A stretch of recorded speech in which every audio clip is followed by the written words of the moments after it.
Nandito tayo sa San Felipe. Doon po yung San Felipe na bukid po nila Kuya Val. So ito papuntang Naga. Siya iba-vlog natin. Hindi yung nirekomenda niya. Related ako dito ate ah. Ito? Opo. Naglagay dyan. Tapos yung pagbagyo po. Nahaw Iba nga. ito. Yung ginawa ko yan pagkatapos ng bagyo pati yung tinraho, mag-aalaga. Tulad niyan, gawain ng tatay. Ako nagagawa. Katulad kong single parent. Ito po yung anak ko, 5 po ito. Lagi kang tutulog, umuhuman ang mundo. Siya ay si Joey the Great, hindi ka pagpapalit. Handang tumulong at walang iniisip. So yung mga kalingap, good morning sa ating lahat. Shout out po. Grabe ang kalangitan, ang dilim. Nandito tayo sa San Felipe. Doon po yung San Felipe na bukid po nila Kuya Val. So ito papuntang Naga. Ito papunta doon sa Dait, mga kalingap. Napunta tayo dito kasi meron pong nagpaparekomenda dito na nangingi ng tulong at meron daw ilalapit po sa atin, no? Ito si ate ay dati nang may nirekomenda ito sa akin. Kasama ko si Red Nubino dati na pinabablog. So ngayon puntahan natin dito at kunin pala natin yung bigas, mga kalingap. Ay bigas ay dito. Yan. Ating bigas.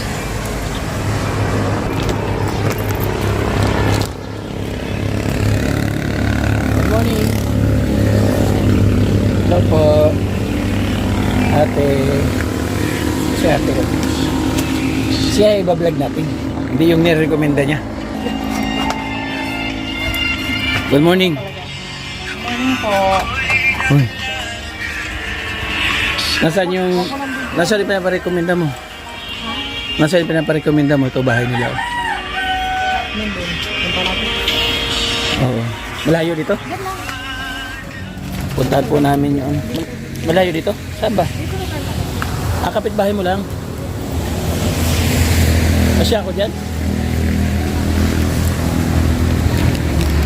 Di ba maputik? May buta ako doon.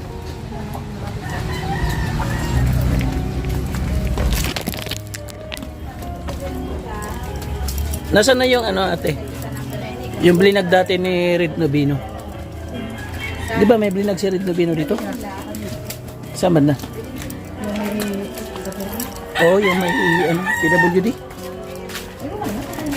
Ha? Yung blinag ni Red Nubino dati? So nagpunta kami dito dati ni Red Nubino at may pinarekomenda din siya. Namatay na pala. Itong bahay. Ito. Itong bahay niya. Ito yung bahay niya. Hello po, magandang umaga. Pwede makituloy?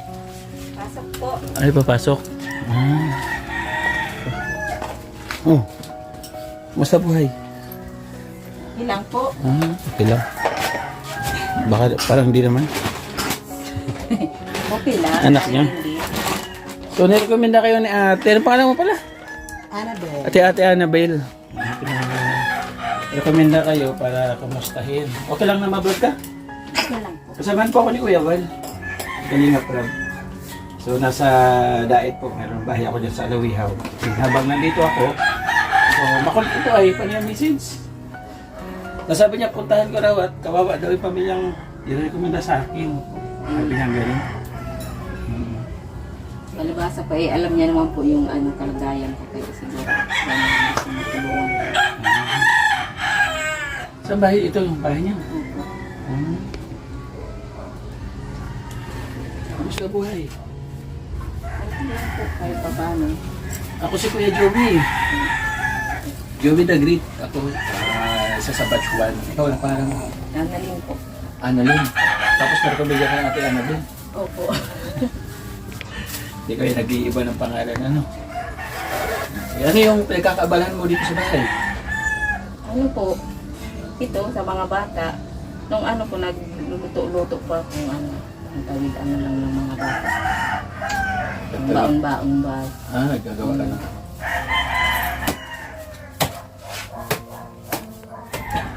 Ay mga kalingap, biglang pumasok dito si ate.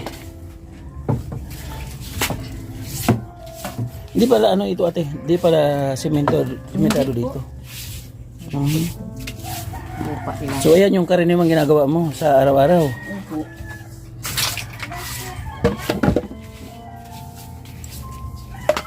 Ito yung ano mo, saingan. Nagadating ko na, galing sa school ko. Saan ka galing? Daycare dyan po sa ano dyan lang. Ah, nag-aaral yung Oo, yung maliit ko, yung studio. anak mong babae. Sipag ni ate oh. Ano ulam niyo? Wala pa po. Sinaing pa lang ito. Kinain pa lang. Tapos nakuha kang kahoy na lang panggatong. Kahoy na, parang yung ano. Related ako dito ate ah. Ito. Opo. Yan yung ano namin sa probinsya dati. Ako'y tagakuha ng panggatong ni nanay. Itong mga kahoy ko, yung mga pinira ko pa ito dyan, yung pinalitan ko mga dingding na sira. Saan sinira? Dyan. Ba't sinira mo? Yung may upuan kasi dyan, sira na. Pinalitan ko na. Kaya itong mga tinanggal, ito ang inaano kong panggatong. Ah, ano sinira? Ba't mo sinira? Sira na po, ano na, giba na. Saan banda patingin? Dyan lang. Buhay ni ate Annalyn. Annalyn ba? Opo.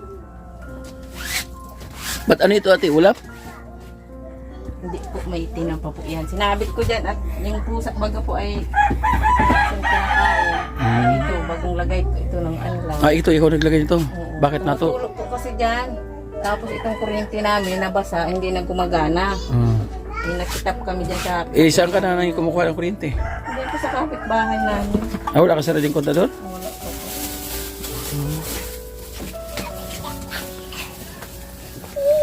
Ano lang pala ito? Ano? Anahaw. Dito sa ano? Hindi ba natulog dito? Sa higaan niyo? Natulog po yan. Ginawan ko lang po yan ang paraan. Alin yung ginawa mo dito? Para ano. Yan sa bubungan. Nakulit ko yan dyan. Ito, nakit mo? Paano maakit to? Mataas ito ay. Nakit niya raw yan. Yan, dito ako sa kabila ng daan. Dito sa likod. Ah, Naglagay dyan. Tapos yung pagbagyo po. nahaw Iba nga. ito. Yung ginawa ko yan pagkatapos ng bagyo. Pati yung pinto ko. Nagiba din. Ikaw nagawa nito? Opo. Talaga? Saka ka mga kahoy? Dito lang. Buhay pa yung asawa ko eh. Nag-unti-unti kami hingi nito. Kasi sabi ko yung bahay natin papalitan na. Eh nag-unti-unti kami hingi doon sa busing niya. Bago siya namatay. Di nakaipon ako. Ah, namatay na asawa mo? Ah, Ano, nag 1 year lang December 26. bago lang. Ito, natulog din dito sa higaan ninyo. Sa akin nahiga, dito. Dito lang. Sa akin, dito na kayo sa loob. Dati dito kami natutulog. Pag malakas ang ulan ay nababara dyan sa may tinatawag nating kanal. Saan? Pumapasok ang tubig dito. Kahit ating gabing sarap ng tulog ng mga bata. Ginising Dito? ko. Opo. So, napasok diyan tubig? Napasok dyan ang tubig. Kaya dito, hindi na kami dito nagtutulog. Dito na kayo natutulog. Kasya man kayo dito? Kasi naman. Ah, dito higaan nila. Ay, may ano rin pala ito ay. Yan, dyan nilagyan namin ng pangsamantalang ano, tutulog pa din. Yero yan? Yero, galing lang din dyan sa bigay-bigay sa akin. Ano po yan dati nipa, talagang... Ah, ito dito, hindi. Kailan nyo lang binago yan? Nung pagkatapos po ng bagyong Yuwan ba yun? Ah, no. Bigay-bigay lang sa akin yung Nakarambuan mga lang. yero. Nakarambuan. Nilagyan ko ng ganyan. Mainit baga po pag mainit. Oh, sige. Kwentuhan na tayo, ate Annalyn. So, ito yung ano? Ito yung kinder. Opo, dito. Ah, daycare. Yung tatlo ay nasa school pa. Isang grade 8, grade 6, sa grade Ilan anak mo, ate Annalyn? 3. Lima po. 5 po, ang dami. Wala. Ah, ano lang. Sabi mo kanina, si kuya, may pa na, matay na. Opo. Gusto kong, pwede malaman kung anong nangyari? Siya nagkasakit po.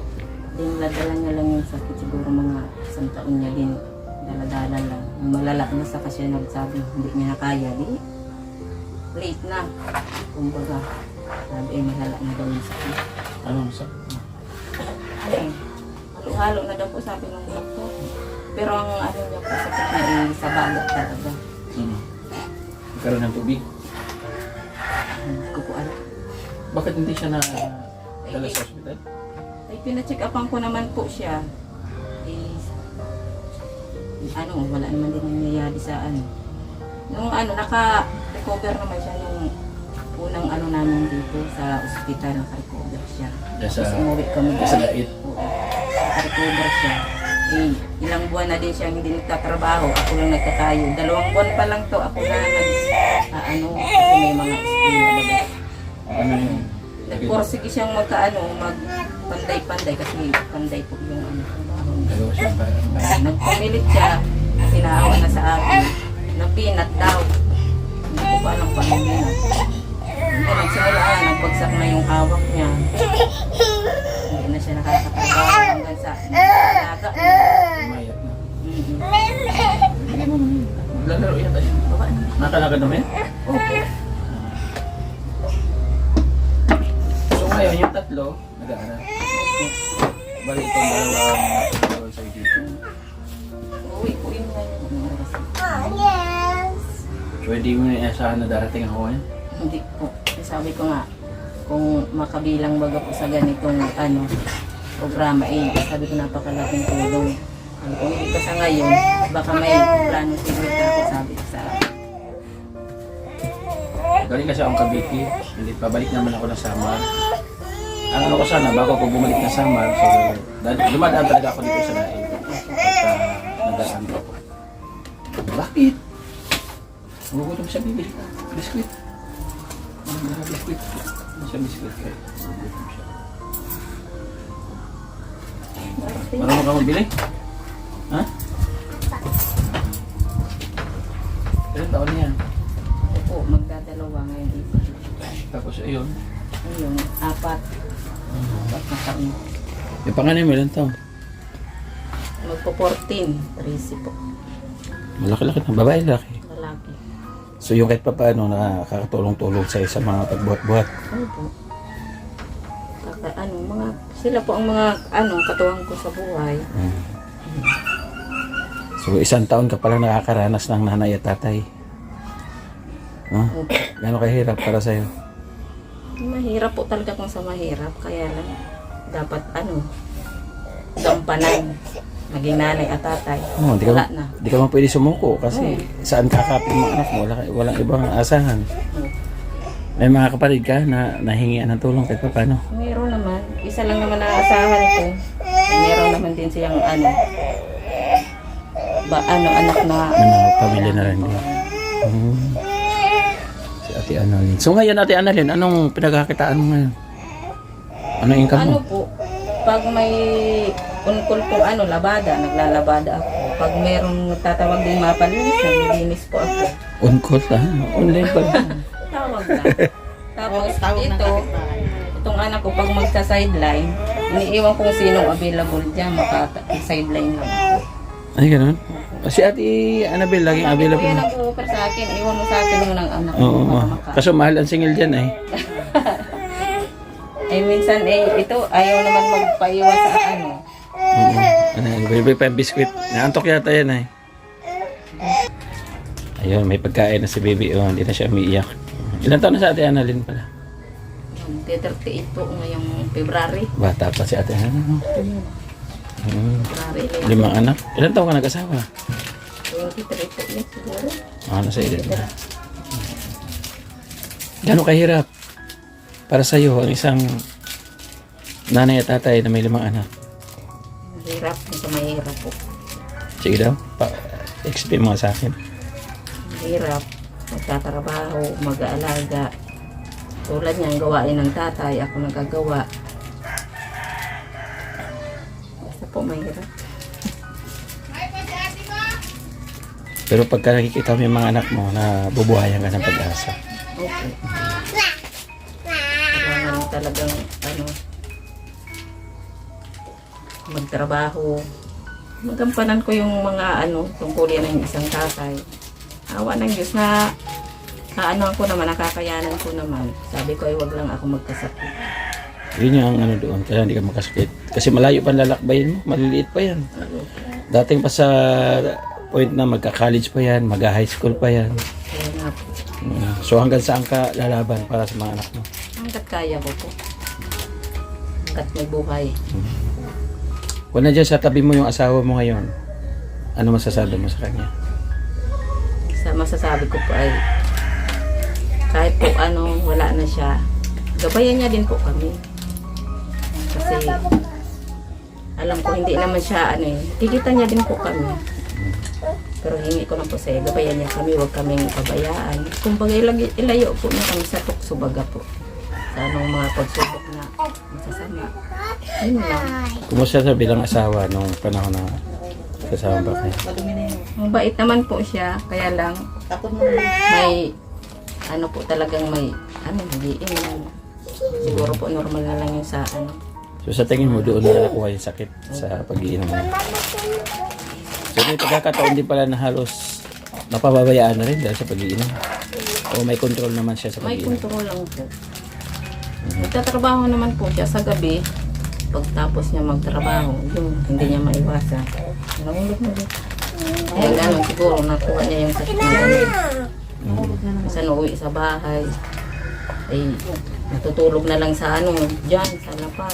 Walang sahig, ay walang Sapin. sapin, walang damit.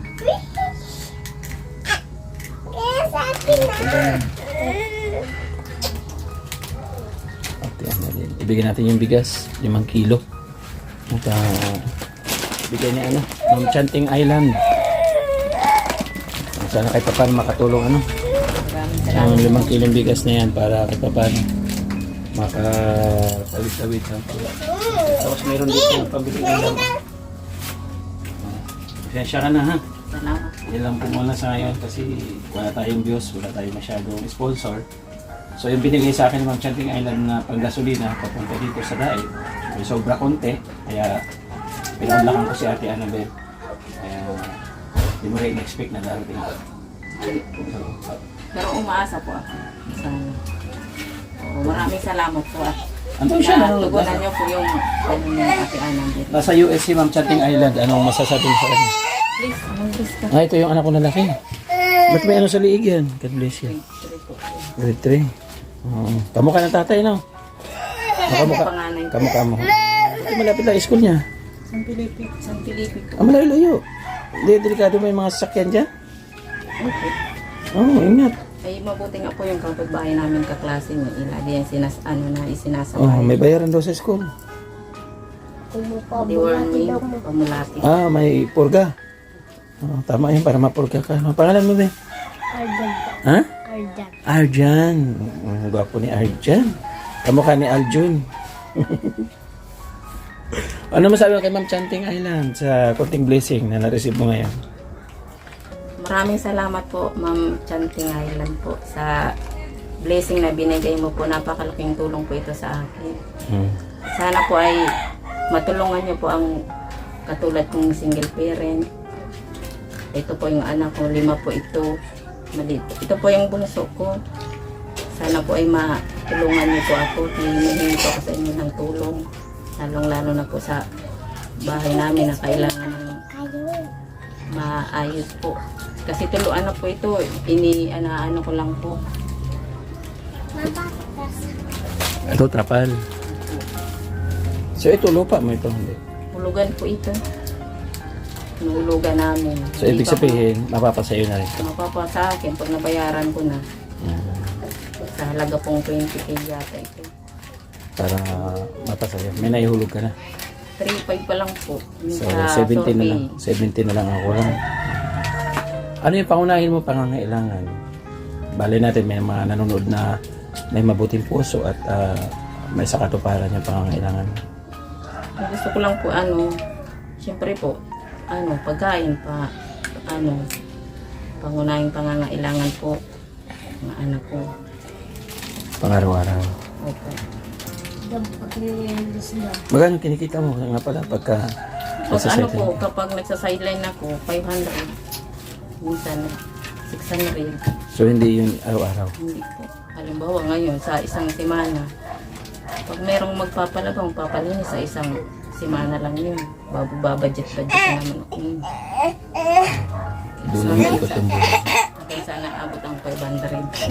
Minsan, ano, naghihiram ako sa, sino magpapahiram sa akin. Mabuti, may pambayad ka. Opo. Kailangan bayaran para makaulit.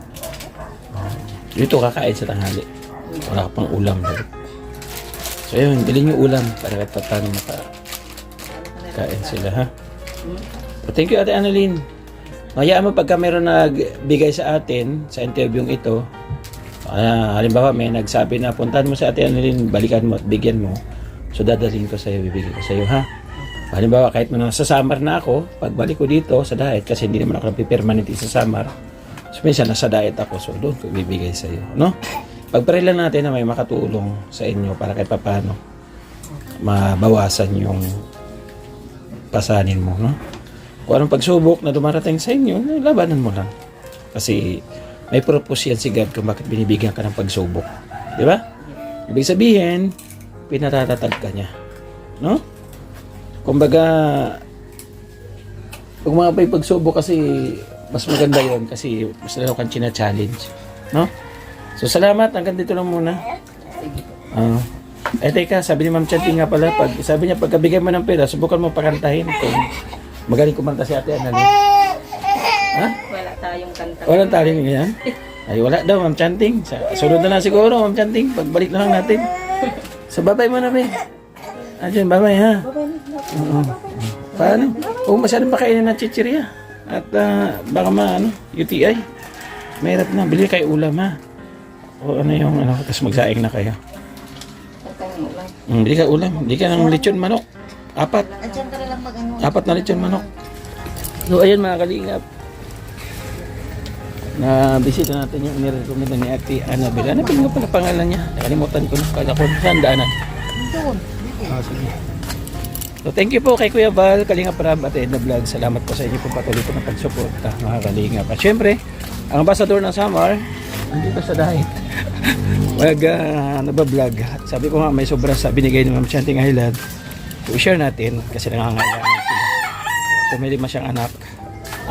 Namatay kanyang asawa. So makahirap po para bilang maging isang nanay at tatay sa 5 anak mga kalingap. So salamat po mga kalingap, yung ating mga volunteer nandiyan po sa gilid po ng ating screen. Ang lahat po ng mga ambassador, supportahan po ninyo. Wow, God bless. Mabuhay ka Ma'am Chanting. See you in my next vlog.